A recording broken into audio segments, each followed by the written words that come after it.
Hey, welcome back. This is the fourth and final race for the New Brunswick Dirt Rider Association's Hare Scramble series. And there's Hugo waving me through on my second lap. I didn't give him a whole lot of time to wave me through, but you know what? We're racing. So like I said, this is the second lap, and the reason for that, where you don't actually get to see the start, was because I forgot to turn the camera on. So let me bring you up to speed. Right off the get, I got the whole shot. I led the way for most of the first lap. Alright, okay, that's not going to work. You guys have seen me ride, and most of the people that watch these videos were there at the race. So that's a big fat lie. Did not get the whole shot, did not lead the lap. But you know what? I did alright. And what does alright mean? Alright means 18th out of 32 for this race. So middle of the pack kind of ride. Would have liked to have done better, but you know what? The pack has gotten faster, and I have not.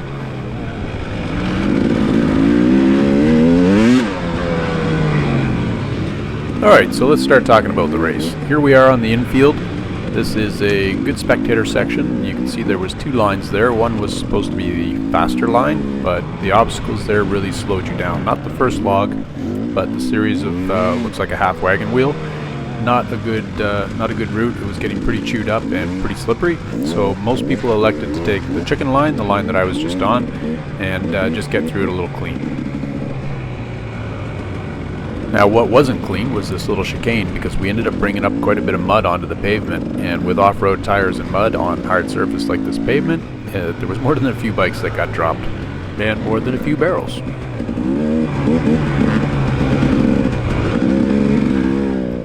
Alright, watch this bike in front of me. This is going to be an abject lesson on how not to cross culverts. Nice and clean. You want to do it like me, where you slam the front end into the ground and you jack up your neck a little bit. I mean, that's just going to make you look a lot more sorted and definitely like a hardcore rider. Obviously, I'm kidding. You really want to clean it nice. It's a lot easier on the body, a lot easier on the bike, but I don't give up any positions, and in fact, I gained one on Dave, and now I'm in behind Kathleen. Oh yeah, you can hear that motor singing. That's that new top end, all nicely broken in now, and me trying to get a little more aggressive racing corner to corner. Now, where I don't race corner to corner or off the corner is this one, because that little Toyota, I did not want to blast it with gravel, so I'm just a conscientious racer.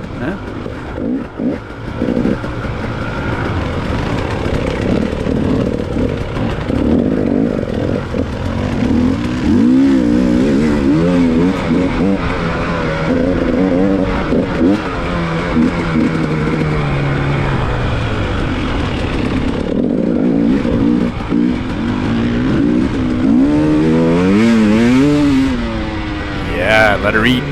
There's a little example of getting on the throttle and racing corner to corner and closing the distance between me and the bike in front of me, and that's good. What's not good is some of my line choices. Coming up here, there's left, center, and right. I go right, that's not a good line. Center is not a good line for me either. I'll show you the crash in a second. And left is the better line, which I take in future laps. So here I'm trying to get past Kathleen, but don't make it. And here I'll jump back to show you my crash. Here it comes.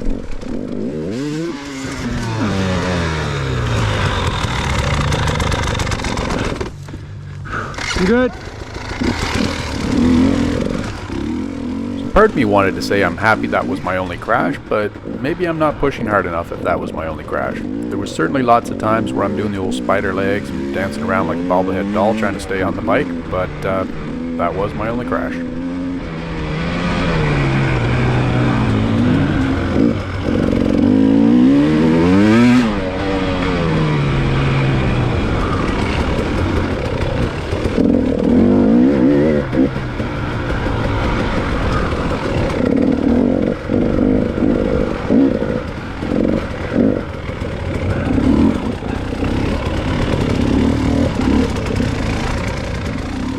I'm going to come out of the woods here in a second, and there's going to be a set of obstacles made of tires. Now this first one, the tire is not completely filled, so it's not solid. It just kind of collapses under your front tire. Case in point, Kathleen just bounced off. And the second set of tires were pretty greasy, so you had to hit them straight on with some speed. And I think here Kathleen bounced off the edge of it and wiped out in the mud. And I couldn't get on top, so I'm going to end up going around. And Dave, that I passed earlier, is going to blast over top of them, and that's how it should be done.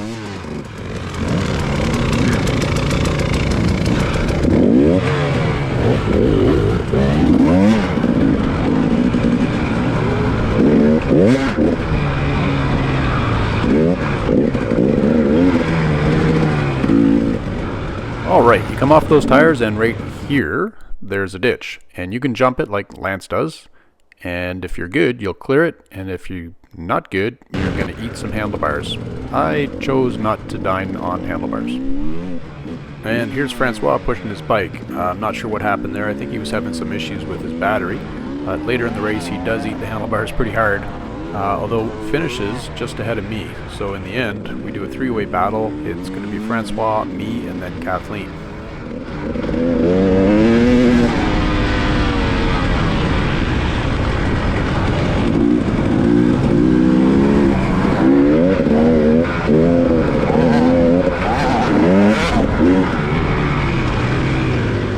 Alright, getting by me is Jeremy on bike 494, and he puts in a good run. He finishes 10th overall, I think, for this race.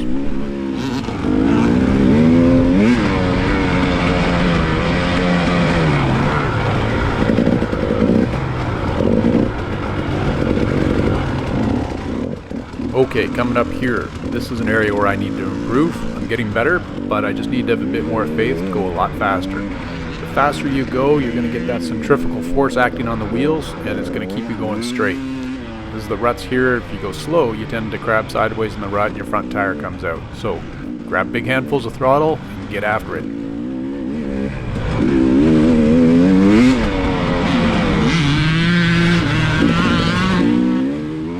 And listen to Jeremy just hammer it and show why he got to 10th position.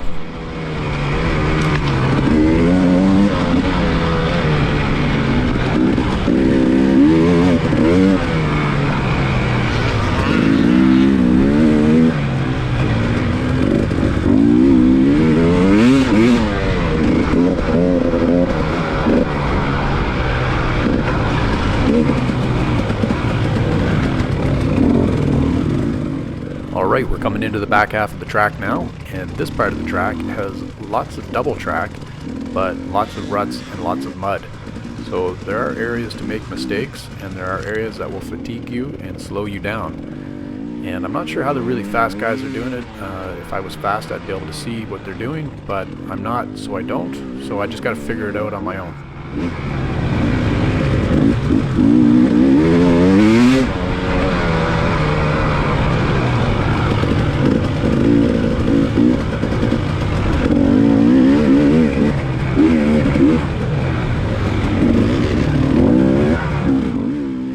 So I'm still trying to do battle with Kathleen, but I have to catch her first in order to be in the arena to do battle, and it's tough because she's a lot more consistent than I am getting through this stuff and holding a better pace.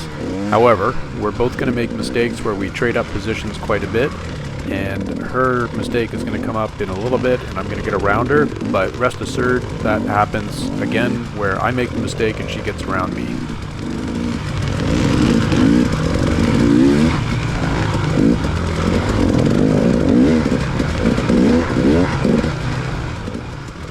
This year in particular, I kind of came up in skills and got a little faster, but my fitness went down, and that's just a function of not putting the time in, and I pay for it here because I'm doing a lot more sitting, and the more that you sit, the more that you get beat up with the suspension, and the more that you have to dab feet, and the more that you dab feet, the more you put the bike off balance, so the more you have to dab feet. It becomes like a little domino effect.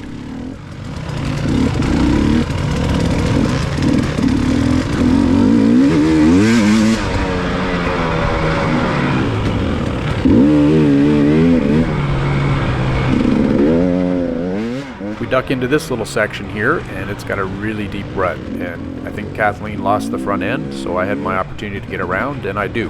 That Starcross 6 on the back of the bike is really digging in, and it works well for these kinds of conditions.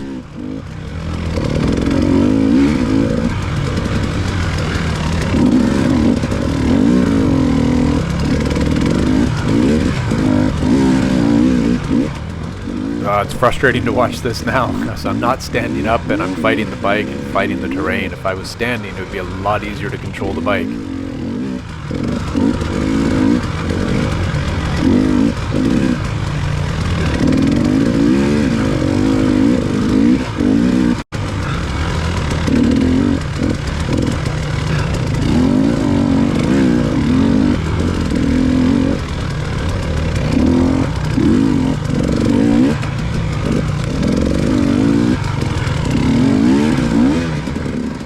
I gotta get better at getting through this mud and these ruts.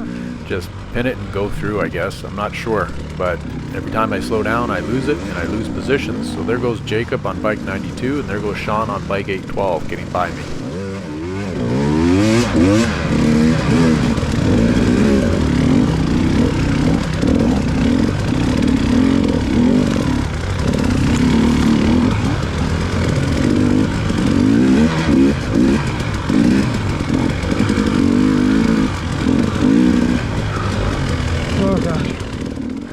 Listen to me keeping it all PG. Oh gosh is not what I wanted to say, but you know what? Turning a new leaf, trying to keep it clean. I'm breathing pretty hard here, my heart rate's up, and that's just a function of death gripping the bike in these ruts, and just need to relax, stand up, and ride.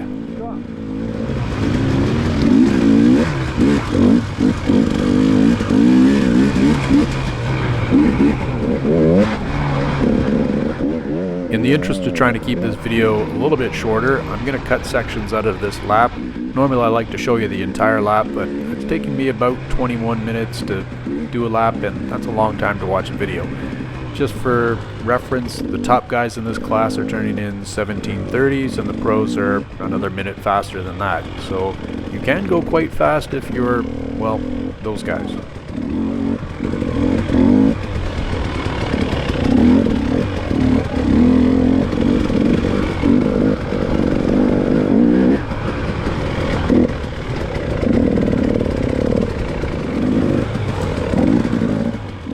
This little crossing here was getting pretty challenging because the rocks kept moving, but somewhere along the way someone stopped and moved those rocks, or some spectators moved them, which made it a lot cleaner to get through. After this though, these ruts, they got a lot bigger and a lot more challenging.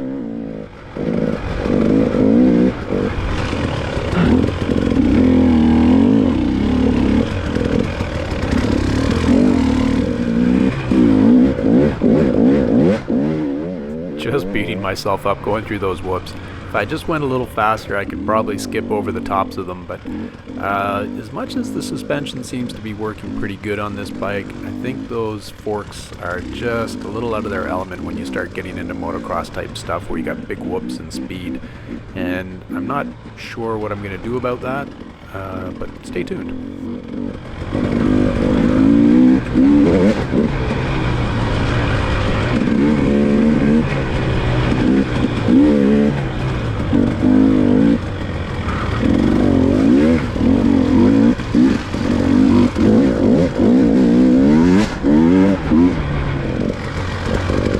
Just about finished the back half of this track. We come back up on the grass track and then onto the motocross track. Now watch this upcoming section here. This was really tough for me, and I think a lot of people, but there's a certain, I don't know, you just got to go fast. But you can see my front end getting squirrely, the back end getting squirrely. These ruts were brutal.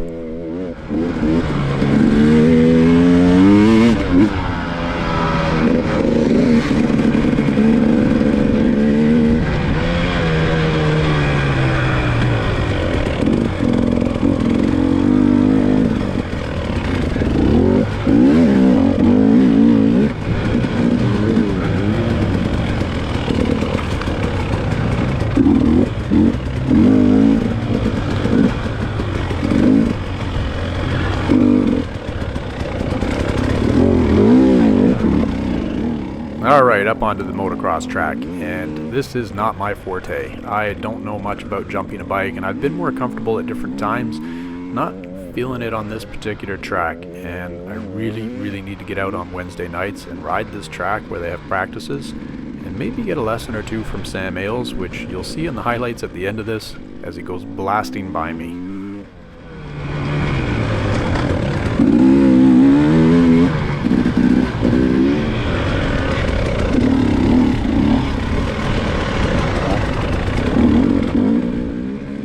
Still being chased down by a Kathleen who's pretty close behind me. One mistake on my part and she'll be by. And that in fact does happen. Like I mentioned, we trade spots quite a bit. But on these parts here where it's go fast and take a bit of abuse, I have the advantage right now. And it's something we talk about at the end of the race, where whenever there was a straight spot where I was trying to hammer it, I did. And Kathleen was riding more sort of a consistent pace, so she would catch me in the woods and I would get away from her on the straights. And she remarked on it, and that's upsetting to me because I know exactly what's going to happen next year, is that she's going to be really fast in these straights, and she's going to be really fast in the woods.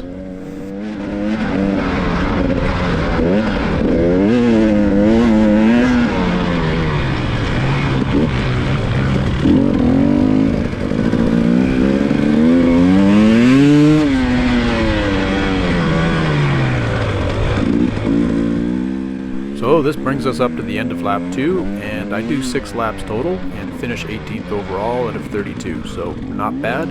And following this, there's going to be some highlights.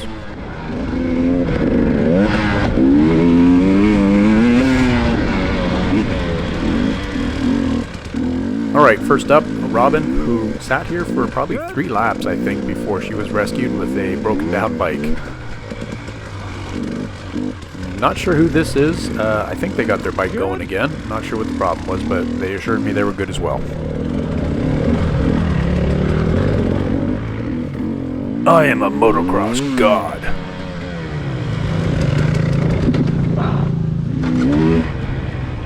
Alright, a little video evidence that I do occasionally pass people, and I did jump the bike a few times.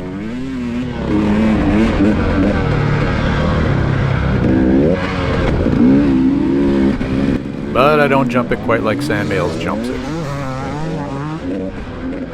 And that's the difference between a intermediate B and a top level pro for our groups. And of course a little highlight here of Ewan, which I don't see too often except when he laps me, as he's doing right now.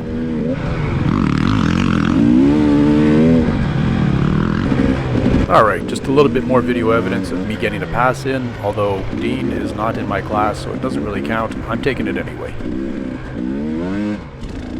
And here's JM as the forward recce element, and he's pointing me on the good line to get to the front. Francois and I and Kathleen, like I said, had pretty good battles throughout this race, and there's Francois getting one over on me, and I'm just going to make a mistake right after this, and it's going to cost me a bit more time. But the immediate clip after this is me catching up on one of Francois' mistakes.